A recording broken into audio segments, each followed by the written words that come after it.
Yang sudah ada daripada Studio 4 Kompleks Penyiaran Radio Televisyen Brunei Sungai Akar, kita telah pun sampai untuk menyapa rakan kita hari ini di Studio Daerah Blight Espalini Jali. Assalamualaikum, apa kabarnya Espalini?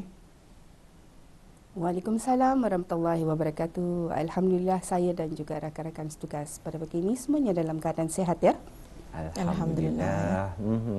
Ya, baik ya, Espalini ya, memenangkan ya, kita ni akan menyambut ya sebutan Hari Perkhidmatan Awam itu pada hari Isnin depan. Jadi kalau pandangan Espalini sendiri, bagaimana untuk kita ni ya untuk mewujudkan budaya sihat dan bertani bekerja? Ya. Baik, sebetulnya Dini dan Intan, sebetulnya saya sendiri mengamalkan 5S, iaitu senyum, salam, sapa, sopan dan santun. 5S Saya suka. Senyum, salam, sopan, santun, Sapa, sopan dan santun. Betul lah kalau kita melihat ya, macam seperti ni kita ni senyum dulu, kemudian kita ni bagi salam, dan sebenarnya kita ni sapa dan juga sopan dan juga santun.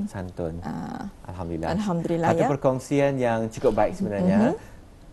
Ya, simple tapi kita ni dapat mempraktikkan sebetulnya. Betul. Terima kasih atas perkongsiannya Espalini. Mungkin boleh DM tepi sekarang untuk mengetahui dengan lebih lanjut lagi. Sebenarnya untuk mengingati itu agak sukar je sebenarnya. Apa tadinya, tapi dapat kami akan DM tepi. Tapi untuk sampai pagi hari ini, kata kita serahkan saja kepada Espalini untuk mengongsikan bahan-bahan yang telah pun disediakan oleh rakan-rakan di daerah Temburong untuk sampai pagi hari ini. Di daerah Blight sebenarnya untuk hari ini. Silakan. Baik, terima kasih rakan setugas kita Dini dan Intan. Bismillahirrahmanirrahim. Assalamualaikum warahmatullahi wabarakatuh. Selamat pagi, salam sejahtera dan salam Sabtu. Alhamdulillah Auda bersua kita kembali ya menerusi rampai pagi yang kami bawakan dari daerah Blight pada pagi ini. Dan alhamdulillah Auda pada pagi ini kami akan bawakan satu sesi wawancara iaitu bersama Profesor Dr. Haji Ismail bin Opak, Konsultasi Perundingan Brunei, yang akan membawakan mengenai budi dan jasa guru. Assalamualaikum Tuan. Apa khabar pada pagi ini? Alhamdulillah, terima kasih banyak. Alhamdulillah. Baik, kita ini mengetahuilah apakah sebenarnya yang dimaksudkan dengan ungkapan permata. Guru itu permata cahaya negara. Silakan Terima kasih Tuan. banyak. Yang sebenarnya bila yang disebutkan sebagai ungkapan ini iaitu guru permata cahaya negara yang sangat bernilai, yang sebenarnya telah pun ditulis oleh orang-orang Brunei dalam tahun 40-an atau 50-an bagi menghormati guru-guru yang telah menyumbangkan pelajarannya kepada negara, masyarakat dan kita sendiri. Jadi artinya ilmu yang disumbangkan oleh guru-guru itu adalah sebagai cahaya. Jadi permata itu maksudnya yaitu sebagai batu yang berharga seperti belian, nilam ataupun intan. Jadi barang-barang inilah artinya menghormati guru-guru itu. Orang kita di Brunei mengatakan bahawa guru itu ditinggikan seranting, didulukan selangkah. Ini juga sebagai menghormati guru-guru yang telah berjasa dan budi kepada negara. Jadi mengapakah penghargaan yang begitu tinggi kita berikan kepada ibu bapa dan guru-guru kita ini? Terima kasih banyak. Ada dua golongan yang kita lihat bahawa ibu bapa dan juga guru-guru dihormati begitu tinggi, dimuliakan, dihormati, dihargai, disayangi. Kerana ibu bapa adalah guru yang pertama mengasuh kita. Daripada ibu bapa itu tadi, dia membentuk sikap kita, dia membentuk emosi kita dan gerak laku kita.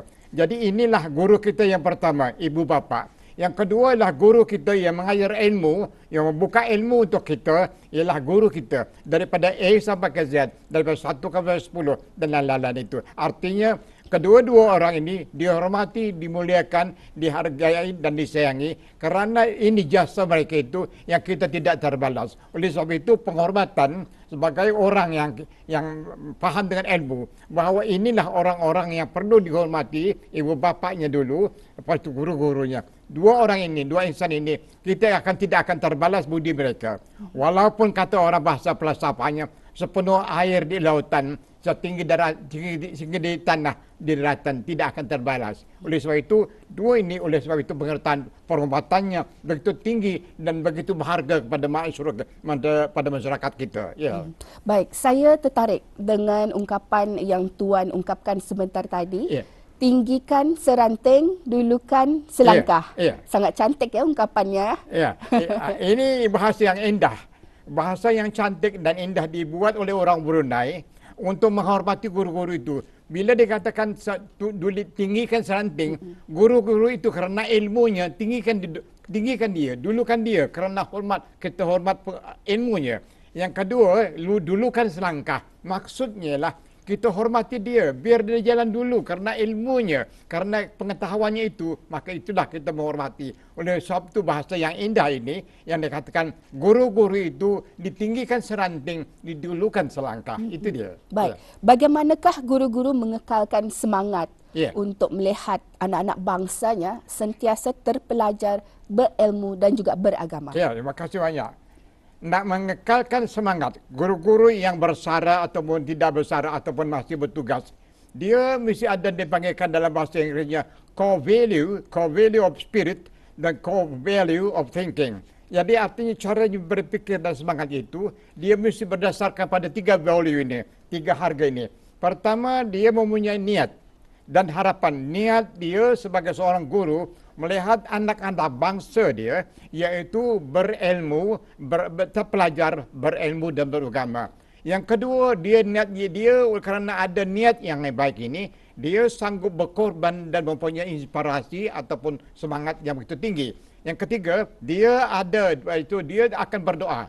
Setiap apapun kejayaan anak-anak bangsa, dia akan berdoa supaya harapan kejayaan itu dapat dicapai oleh anak bangsa supaya terpelajar, berilmu dan juga beragama. Inilah sebabnya semangat itu kekal ada. Walaupun dia bersara, walaupun dia tua, walaupun dia tidak berkelulusan ataupun dia ada tidak berkelulusan, maka semangat itu kekal sentiasa subur di dalam jiwa guru-guru, dalam membentuk masyarakatnya supaya terpelajar, supaya berilmu dan juga supaya beragama. Ya. Baik, guru-guru dinilai bukan hanya dari kelulusan atau gajinya, tetapi juga dari kejujuran dan keikhlasannya. Apa komen Tuan? Ini satu soalan yang baik. Yang sebenarnya sebagai seorang guru yang ada kelulusan. Kelulusan yang sebenarnya adalah untuk membantu kita bekerja supaya lebih mudah, lebih senang, lebih baik. Jadi ini kelulusan. Namun sedemikian, guru-guru yang berkelulusan ini kita harapkan bahawa dia tidak ego, tidak sombong dengan kelulusannya. Karena apa? Kelulusan itu yang sebenarnya tidak dihendaki oleh kita yang sebenarnya lebih banyak. Tapi apa yang kita memerlukan, apa yang negara perlukan adalah kejujuran dan juga keikhlasan guru-guru. Selain daripada kejujuran, keikhlasan guru-guru yang berkelulusan, kita mahu ialah kegigihan dan kesungguhan. Artinya bila kita ada kelulusan, dengan kelulusan itulah kita dapat bekerja dengan gigih, dengan jujur dan dengan ikhlas. Ini maksudnya. Ya. Baik, guru-guru baru dengan keikhlasannya, sementara guru-guru lama dengan kesungguhan dan kegigihannya. Adakah semangat antara mereka ini berbeza? Kalau guru-guru lama, dia tidak ada mempunyai kelulusan, tapi semangatnya tinggi. Guru-guru baru yang mempunyai kelulusan tapi kurang pengalaman. Namun sedemikian saya rasakan bahawa guru-guru lama ataupun baru dari segi semangat mereka bersama. Dari segi semangat oleh sebab itu guru-guru yang datang daripada dilatih di ISTC di Melaya tahun 1932, guru-guru yang dilatih di KBTC tahun 1958 dan guru-guru yang berlatih di BLTC di Kuching. Yang dia ni bila balik ke Brunei dari Melaya, dari Sabah dan dari Kent College dari Sabah, daripada Melaka, Durrani, bila mereka balik, semangat itu bersama. Dia campur dengan orang-orang yang balik dari Azhar University. Mereka ini semuanya sama-sama. Semua semangat itu sama, iaitu ingin melihat bangsa kita itu terpelajar, berilmu dan beragama. Oleh sebab itu kita melihat bahawa semua guru, saya rasakan daripada awalnya hingga akhirnya, sehingga hari ini, guru-guru itu sentiasa bersemangat. Sebab apa? Dia hidup dengan 3 ini tadi. Core value of thinking, core value of spirit. Artinya ini selagi ada 3 ini, dia tidak akan meninggalkan semangat itu sampai bila-bila masa. Itu dia. Baik, macam manakah guru-guru lama yang kurang kelulusannya dapat menyumbangkan ilmu mereka dengan berkesan? Ya. Guru-guru lama yang sebenarnya mempunyai pengalaman yang begitu besar, yang begitu dalam, begitu tinggi. Jadi hanya guru-guru lama ialah kurangnya ialah kelulusan. Oleh sebab itu, guru-guru lama yang sebenarnya semangat mengajar itu atau semangat menyumbangkan pelajaran itu masih tinggi. Oleh kerana itulah dia, guru-guru lama, dia mengajar dengan semangatnya. Dia mengajar dengan sukatan pelajaran yang di Brunei ini begitu mantap, begitu baik. Artinya dia mengajar dengan semangatnya, dengan keyakinannya, dengan niatnya itu. Maka ini sebabnya guru-guru lama yang mengajar daripada tahun 30-an hingga sekarang ini dia sentiasa bersemangat. Walaupun dia lama, walaupun dia bersara, namun semangatnya sentiasa berkobar-kobar. Ya. Kenapakah guru-guru yang telah bersara, yang kaya dengan pengalaman dan kemahiran, tidak banyak berminat untuk membantu atau berkongsi dengan pengalaman mereka? Oh ya, guru-guru yang telah bersara, yang kaya dengan pengalaman, yang kaya dengan kemahiran, tidak kelulusan. Namun sedemikian kerana pertama kurang berminat, kerana satu ialah keadaan diri. Kadang-kadang guru-guru yang bersara ini selalunya bila penyesuaian itu tidak ada lagi. Yang kedua ialah penghargaan daripada kita semua. Saya di negara kita, misalnya kata, guru-guru lama tidak banyak yang disentuh-sentuh. Dan kalau sekiranya kita tidak ada formal, secara program, secara formal, guru-guru lama itu boleh menyumbangkan kepada guru-guru yang ada di kampungnya, guru-guru yang ada di mukimnya, di daerahnya, di institusi-institusi. Guru-guru lama ini sebenarnya kaya dengan pengalaman dan kemahiran. Kita gunakan guru-guru ini untuk menyumbangkan idea, untuk menyumbangkan ilmu pengetahuannya supaya menambah baikan ataupun sebagai satu penambahan dalam pengalaman guru-guru yang ada supaya kejayaan negara wawasan 35 itu dia diadunkan dengan pengalaman dan juga kemahiran semua orang, bukan hanya dari satu golongan tetapi semua orang, terutama dari segi ilmu, kerana negara nadi pertama penggerak negara ialah ilmu. Itu dia. Baik, apakah komen Tuan mengenai guru-guru yang terlatih dari luar negara dan guru-guru yang terlatih dalam negeri sendiri? Ya, guru-guru yang terlatih di luar negara dia punya pengalaman yang begitu tinggi kerana dia berlainan environment, berlainan sekitar. Bisa kata guru-guru yang berlatih di England atau guru-guru yang berlatih di Australia atau di Amerika. Jadi ini semua ini di pengalaman berlainan berbanding dengan guru-guru dalam negeri daripada Maktab Perguruan Melayu Brunei, daripada BTTC bisa kata di Brunei. Saya rasakan bahawa pengalaman guru-guru yang ada ini semuanya sama. Namun guru-guru di dalam negeri dia mempunyai kualiti atau mutu dari segi pengajarannya, namun dia perlu pendedahan. Pendedahan ini maksudnya melihat negara-negara lain macam mana misalnya kata dari segi meteorologi, dari segi keadaan dan juga alam sekitar persekolahan. Oleh sebab itu saya rasakan guru-guru yang di luar negeri atau di dalam negeri semuanya sama. Ya.